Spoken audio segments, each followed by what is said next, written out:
Same money, 10 times the trigger time. That's the entire reason 22 pistols are selling like crazy right now, and almost nobody says it out loud. Everybody wants to talk about optic cuts and 20-round magazines. Fine. But here's the part that actually decides whether you like your rimfire or you sell it in 6 months. Bulk ammo. Cheap 22 is dirty, it's inconsistent, and the rim thickness varies from round to round. A 22 pistol that only runs on the expensive stuff isn't saving you anything. So I ranked these 10 by one question: how forgiving is the feed? Some of these guns you already love are going to land lower than you expect. Tell me in the comments what bulk ammo your gun actually eats, because that data helps everybody watching. Let's go.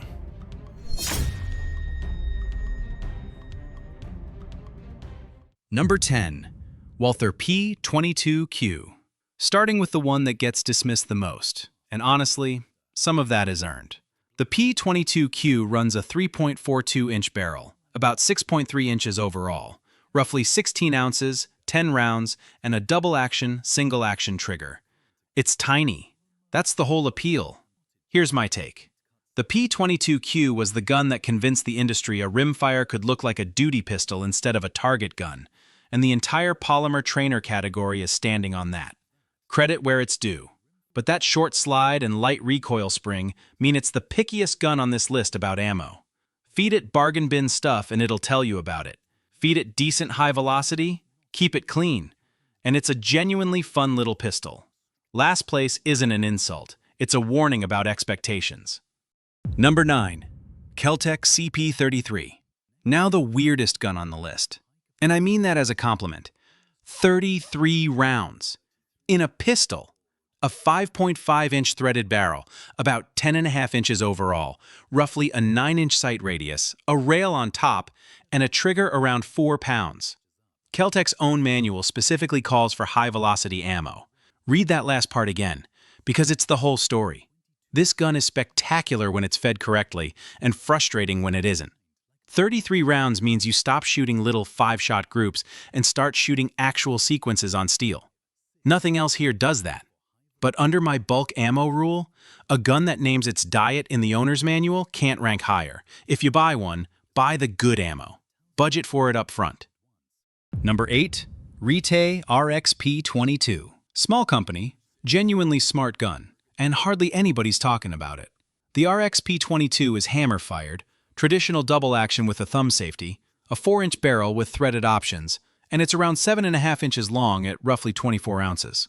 The slide takes both RMR and RMSC optic plates, and Retay offers 10, 13, and 18-round magazines. Two things stand out to me. First, the weighted magazine. Somebody on that design team actually cared what a reload feels like. And that's a detail you only add if you shoot. Second, dual optic footprints. You pick the dot you already own instead of buying one to match the gun. It's dense in the hand, it's calm, and it feels like a real pistol shrunk down rather than a toy scaled up.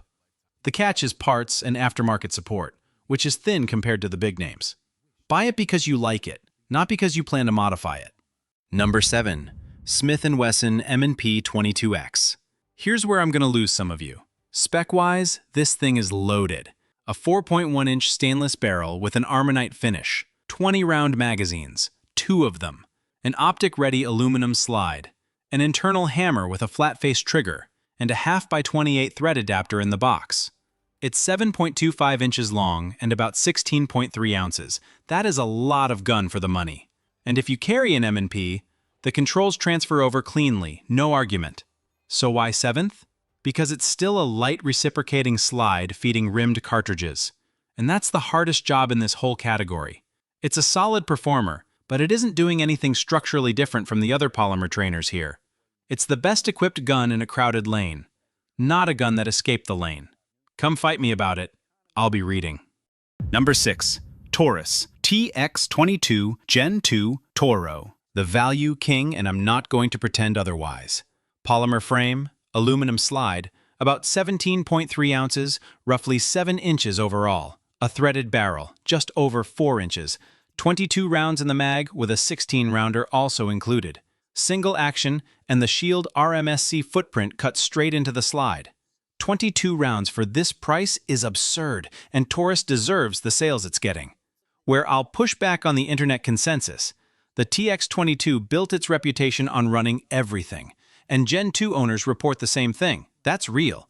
But this gun rewards cleaning more than most people admit. Let carbon build up past a few hundred rounds, and the light slide starts getting lazy. Clean it every range trip, and it's arguably the best dollar per round gun made. That's the deal. Number 5.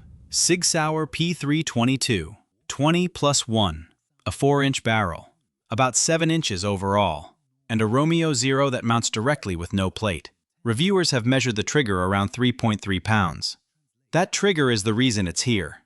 It's the best press of any polymer rimfire on this list, and it isn't close. Flat face, clean break, and it makes your dot work look better than it is. The P322 also had a well-publicized rocky start with a safety recall early in its life, and SIG addressed it. I'd rather tell you that than pretend it didn't happen.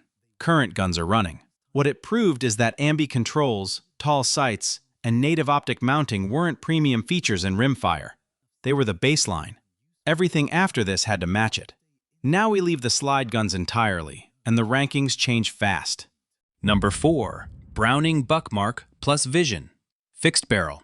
That's the switch flipping. In the suppressor-ready Vision trim, Browning lists a 5.9-inch barrel. 9.9 inches overall, 27 ounces, 10 rounds, and an 8.25-inch sight radius. Alloy shroud, adjustable sights, and that gold trigger everybody describes the same way, short and clean. Here's why fixed barrel matters for my whole argument. The barrel never moves relative to your sights, and the feed path stays consistent shot to shot. You get fewer of those weird bulk ammo hiccups that come from a barrel and slide unlocking together.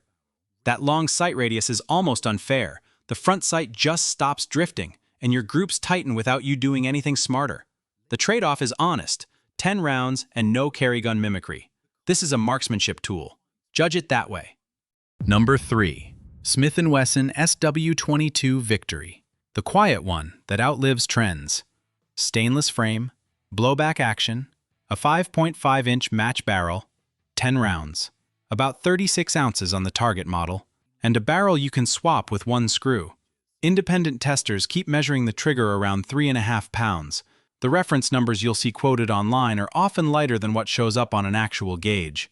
That weight is the secret. 36 ounces of stainless soaks up everything, and slow steel work with this gun feels almost mechanical. But the real reason it ranks this high is the aftermarket. Barrels, triggers, sights, grips. The ecosystem is enormous. And ecosystems only grow around guns that owners trust. Nobody builds parts for a platform that lets them down. If you want 122 that'll still be relevant in 15 years, this is a very hard pick to argue with. Number 2. Ruger Mark IV 2245 Lite.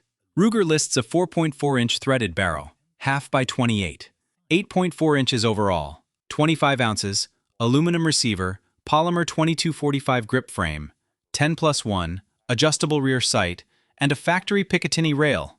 But the number that matters isn't on the spec sheet. It's the internal bolt riding inside a fixed receiver, with the barrel locked solid. Your dot and your barrel are permanently on speaking terms. Nothing up top is throwing itself back and forth under your optic. That architecture is why Mark Series guns have a reputation for eating whatever's cheap. 60+ years of refinement on a design that was already right. And the one-button takedown fixed the only real complaint anyone had. If you learned to reassemble an old Mark III, you know exactly what I mean. And you probably still have feelings about it. Light, quiet with a can, dead reliable. Only one gun edges it out. Number 1. Beretta B22 Jaguar Tack Metal. This is Beretta looking at the entire polymer trainer arms race and going a completely different direction. The specs? A 5.25-inch barrel threaded half by 28, 8.85 inches overall, 33.6 ounces empty, a 7-inch sight radius, two 15-round magazines, a full-length 1913 rail, and toolless takedown. Blowback operation with a concealed hammer and a bolt cycling inside the upper receiver instead of a big slide flying around. Here's why it takes the top spot on my list. It's the only gun here that gets the old-school fixed-barrel feed geometry and modern ergonomics and real capacity and a top rail, all in one package. Everybody else picked 2 or 3 of those. Beretta took all 4. 33 ounces of metal means recoil basically disappears, so you can actually watch your dot instead of guessing where it went. And the feed angle into a fixed chamber is the single most forgiving setup for cheap rimfire ammo you can buy right now. At around $749, is it heavy? Yes. Does it feel like your carry gun? No. It's not trying to. So here's the pattern once you line all 10 up. The polymer guns win on familiarity. The fixed barrel guns win on reliability. And which one belongs in your safe depends entirely on whether you're buying a training tool or a shooting tool. Those are 2 different purchases, and half the arguments online happen because people don't say which one they're making. If you want reps that transfer to your carry gun, get a P322 or a TX22 and budget for cleaning. If you want a pistol that just runs, and runs on whatever brick is on sale, get the Beretta, the Ruger, or the Victory. 2 questions for the comments. Which gun on this list do you think I ranked way too low? And what's the cheapest 22 ammo your pistol actually digests without a single stoppage? That second one is genuinely useful, so be specific about the brand. If you want more of these where the ranking is based on something other than the spec sheet, subscribe. Next up, I'm doing the 22 rifles, and one very famous name is not going to enjoy where it lands.